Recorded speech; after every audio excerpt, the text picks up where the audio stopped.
Nossa aula de hoje, ela tem o intuito de a gente falar um pouquinho sobre a relação entre a inflação dos Estados Unidos e a taxas de juros. Antes de tudo, deixe seu joinha aí pra gente no canal, se inscreva para estar recebendo aí mensalmente vídeos. Acompanhe a gente também pelo Telegram da sala gratuita, nosso Instagram, 4GS Trader. Seja bem-vindo aí ao nosso portfólio digital. O nosso trabalho é mesmo um entendimento macro, que envolve tanto base econômica e trabalhando o gráfico dentro do conceito Smart Money, ok? Só que antes nós vamos falar um pouquinho sobre a inflação que vem buscando aí picos máximos de 40 anos, né, dentro dos Estados Unidos. Quem foi o principal fator para tudo isso estar acontecendo? Existem estudiosos e economistas, né, que abrangem esse tema como um todo. Só que eu venho na aula de hoje aqui mostrar para vocês um fator muito importante, que eu estou considerando o movimento da pandemia mundial da Covid. Tá? Antes de mais nada, eu vou levar vocês aqui para vocês terem uma ideia do índice na inflação, das taxas de inflação antes da Covid. Nós temos aí, começando aqui, que a gente exibir aqui, vai ter muito mais. A taxa de inflação dos Estados Unidos, vamos falar de 2018, num período de 40 anos, ele sempre vem se mantendo entre 0,5% a 2%. Se vocês forem observar, no site do Índice do Preço do Consumidor, que é o IPC, que é esse que eu sempre falo aí com todo mundo, a média dele bate numa casa de 2,5%. Quando começa o movimento da Covid, tá, os Estados Unidos ainda mantinham um percentual ajustável. Só que quando começou abril de 2021, já começou a desacelerar. Então, a gente vem caminhando para um movimento de expansão para setembro de 2022 em 8%. Ou seja, é de fato um aumento considerável dentro do índice de preços do consumidor. O que é que isso significa, gente? O produto comercializado em geral dentro dos Estados Unidos está cada vez mais caro. A mão de obra está mais cara. Tudo isso ele é um fator que envolve sim a Covid. Né? E aí eu coloquei aqui para a gente, somente dando uma base de entendimento para vocês, para a gente poder falar no que a gente quer na aula de hoje, os fatores que aumentou esses percentuais da Covid para cá. Se vocês forem observar lá, começou o quê? De abril de 2021, que os Estados Unidos vem dentro dessa escala de aumento. Um dos fatores é a redução da oferta. Lá no período da pandemia, paralisou os trabalhos internos e o resultado foi o aumento generalizado dos preços, por conta da escassez dos produtos. Não somente a nível dos Estados Unidos, mas a nível mundial. Nós percebemos isso aqui também dentro do Brasil. Estímulos financeiros. O Fed, ele injetou $500 bilhão para conter os problemas de financiamento das empresas. Foi o maior estímulo econômico de circulação para dentro do país. Né? O Fed, a análise deles era que quanto maior a quantidade de moeda circulando, maior é a pressão sobre os preços. Mas isso não foi o suficiente. Nós temos também a retomada da demanda. A demanda por produtos simplesmente explodiu.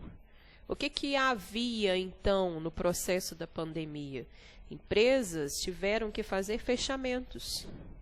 Se você tem uma paralisação do movimento de oferta e a demanda é muito grande, aquele produto é escasso no mercado. O nível da oferta não conseguiu acompanhar todo esse movimento. Né? A gente fala que o tempo de adequação da demanda produtiva ele é muito mais lento do que o consumo. A elevação dos custos, a escassez de matéria-prima, isso provoca o quê? Um gasto efetivo na escala de cadeia produtiva. Se você não tem um produto considerado bruto dentro do país, você tem que importar. E a importação, ela tem seu preço, ela é cara. Se você não tem o país que produz, você tem que buscar lá fora. E esse contexto econômico, ele tem que ser direcionado no bolso do consumidor. E aí a gente vem nessa escala de aumento dentro do processo, não só dos Estados Unidos, mas mundialmente. Né? Quais as medidas que estão sendo tomadas para conter a inflação dos Estados Unidos? E aí que entra o FED. Muita gente se fala sobre o FED, né? O que é o FED? O FED, ele é o Banco Central dos Estados Unidos. Todo país, ele tem o seu Banco Central. No nosso Brasil, por exemplo, nós temos o Banco Central Brasileiro. Né? Então, o FED, ele faz a regulação de toda a base monetária do país, dos Estados Unidos. Assim como todo país, ele tem sua taxa de inflação, ele tem seu equilíbrio da taxa de juros. Só que dentro dos Estados Unidos, esse juros que todo mundo espera, né, basicamente em fim de mês, é por quê? Porque o olhar mundial ele é para dentro dos Estados Unidos. É dele que tem o percentual que vai abranger todo um laço econômico de países emergentes, por exemplo. Então, quando a gente se fala de taxas de juro americano, né, a gente se relaciona à Federação de Fundos Rendes para os juros cobrados entre bancos e os empréstimos, por exemplo. É uma base determinada pelo mercado que procura alinhar o volume dispensável dentro do mercado. Quando há alguma alteração dessa taxa de juros, né, provocada pelo sistema monetário, então aí entra o quê? Um aumento dos empréstimos, juros, poupanças e tudo mais. Então, como que o FED ele faz todo esse movimento? Todo mês se trata de um percentual. Se a gente for observar aqui no site do FED, então mensalmente, tá?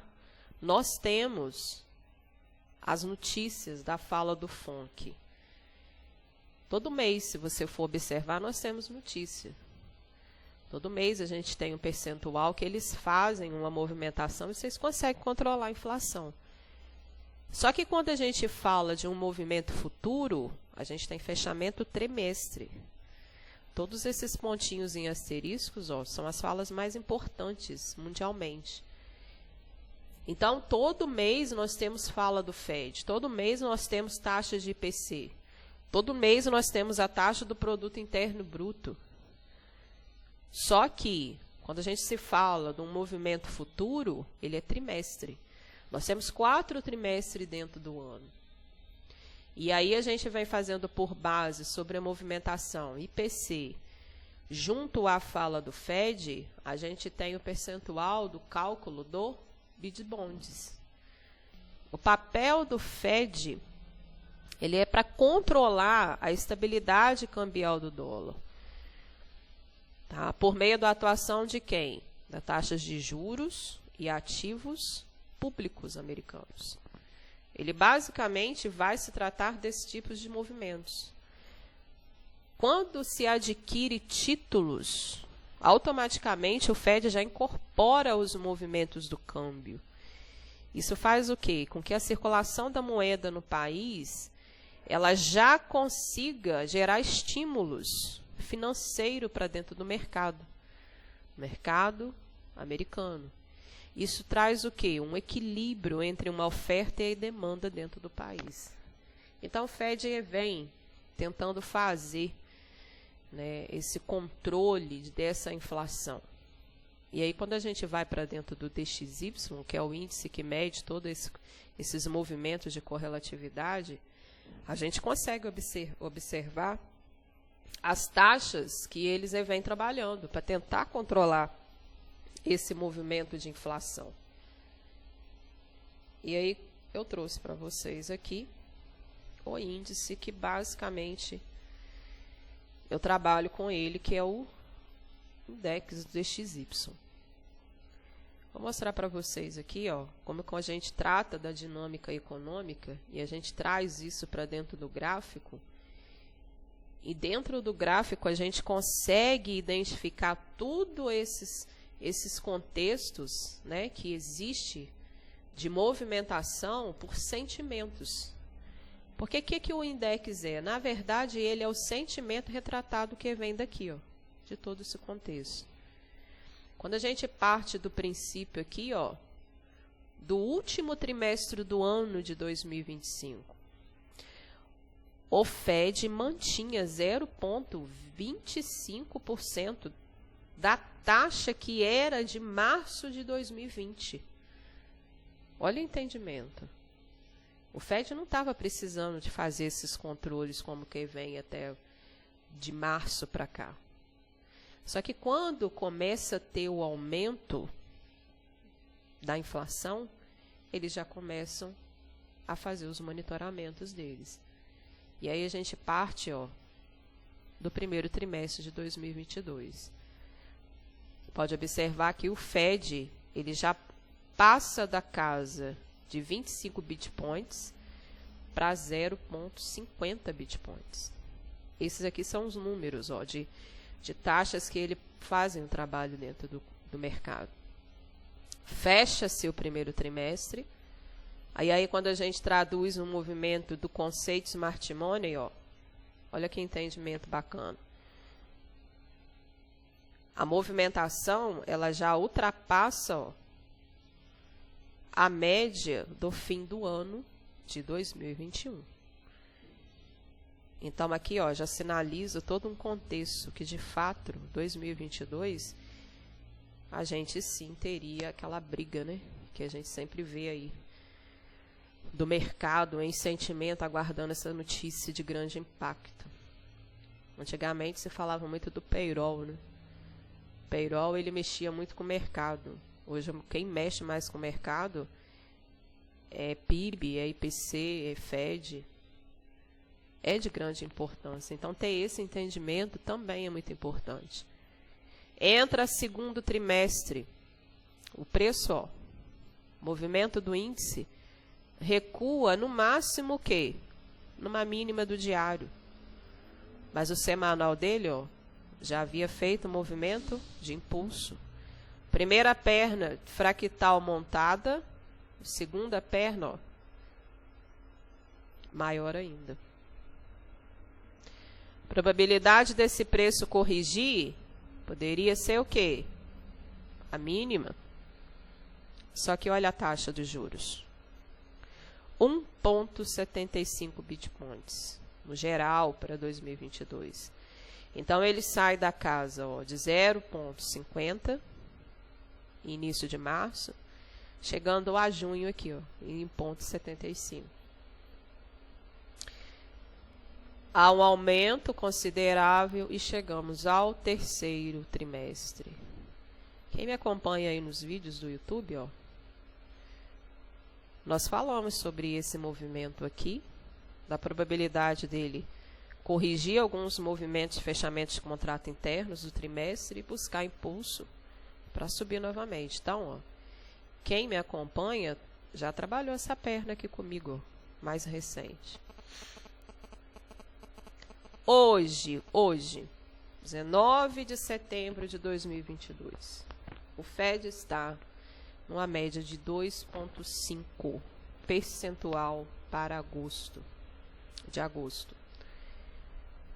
E aí a gente está caminhando para o fechamento do mês, né, de setembro, que já é a fala normal deles. E a gente está caminhando para o fechamento do terceiro trimestre. Grande probabilidade, né, sentimental do mercado, em termos dos movimentos futuros, é a expectativa, né, de grande probabilidade é que o mercado futuro ele já avalia que o resultado do Fed para o data do dia 21 de setembro é que ele ultrapasse os 50 bitpoints para um mês. Tá? Então, nós temos aí um percentual de 80% dentro do mercado, já aguardando a fala, né, e o resultado do Fed perante ao índice que subiu da inflação dentro do mês de agosto. Então, a expectativa, gente, tá? A gente falando agora do conceito Smart Money, ele nos dá essa visão a longo prazo, né? E quando a gente fala sobre uma movimentação, nós temos aqui, ó, liquidez interna, que pode ser o quê? Mitigada. Essa liquidez interna aqui, ó, ela já foi mitigada. O preço não teve mais o movimento, ó, de vinda até essa região. Nós temos a liquidez maior do trimestre, está muito longe de ser buscada para o movimento corretivo. Então, vocês podem observar que o fluxo, de fato, é uma movimentação altista. Na notícia do IPC, o que pode acontecer aqui com esse mercado, né? Nós ficamos aí, ó, dia 12, 13, 14, 15, 16, hoje de 19, o mercado basicamente o quê? Fazendo um processo corretivo aqui dentro de uma ponta de H4. Mas em nenhum momento ele perde a mínima, deixada do dia 8. Na notícia, o que a gente pode observar? Que se ele ultrapassar essa zona líquida deixada da semana passada, ele tende a buscar essa. Então vamos acompanhar se ele pode fazer esse movimento. Mas, independente do contexto, do processo que ele corrige aqui dentro, é curto prazo. A movimentação maior, sim, é longo prazo. E aí, quando a gente fala de uma movimentação saindo de uma ponta diária, né, nosso olhar tem que ser o quê? Numa ponta semanal. Eu só trabalho com visão a longo prazo. Se eu estou analisando o trimestre, o meu olhar, ele é mês. O meu olhar, ele é ano. Eu vou acompanhar somente os movimentos do trimestre em si. Então, nós temos aqui, ó, essa região da faixa de 110, eu já havia demarcado com todo mundo. Eu também aguardava essa região da faixa, ó, de 111. Ele ainda não buscou. Mas agora o meu olhar não é mais para 111. O meu olhar agora é cá em cima. Meu olhar está aqui, ó, na faixa de 121. Tá?